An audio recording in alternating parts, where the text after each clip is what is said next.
Merci, Monsieur le maire. Bonjour à toutes et à tous. Je voudrais intervenir sur le rapport numéro 14 concernant le dossier de la patinoire et la mise à disposition d'agents de la ville pour Saint-Étienne Métropole, en disant qu'on ne peut que commencer par s'étonner de la première phrase de la délibération. Je la lis. La ville de Saint-Étienne porte depuis quelques mois le projet de construction d'une nouvelle patinoire. Ça nous surprend beaucoup parce qu'on sait que la construction d'un tel équipement est une promesse de Gaël Perdriau, candidat en 2014, non pas en 2020, mais bien et bien en 2014. Donc, on n'est pas sur un dossier qui date d'il y a quelques mois. C'est un point de détail.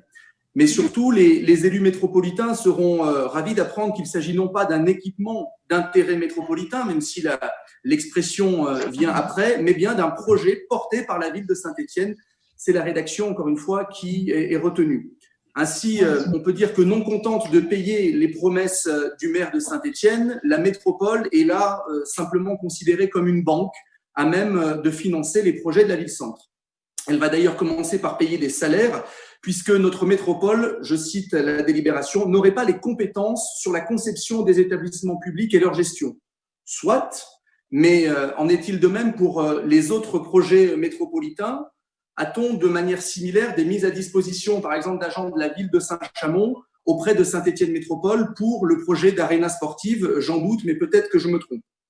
Au-delà de cet élément aujourd'hui, pouvez-vous nous donner plus d'informations sur la conduite précise de ce projet, son emplacement exact, le calendrier des travaux et son coût global? Je rappelle que dès 2018, alors qu'on parle d'un projet qui y a quelques mois, la région annonçait son concours financier à hauteur de près de 10 millions d'euros.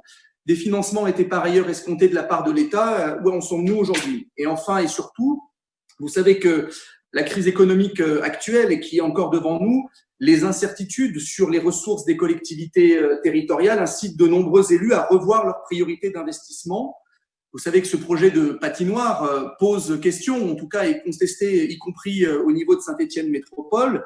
Donc, je pense que nous pouvons légitimement nous poser la question, considérez-vous toujours que c'est un projet prioritaire au regard à la fois du contexte financier nouveau des collectivités locales et puis aussi de l'état de vétusté de nos autres équipements sportifs et du nombre de pratiquements de sports de glace sur le territoire de Saint-Étienne Métropole? Je vous remercie.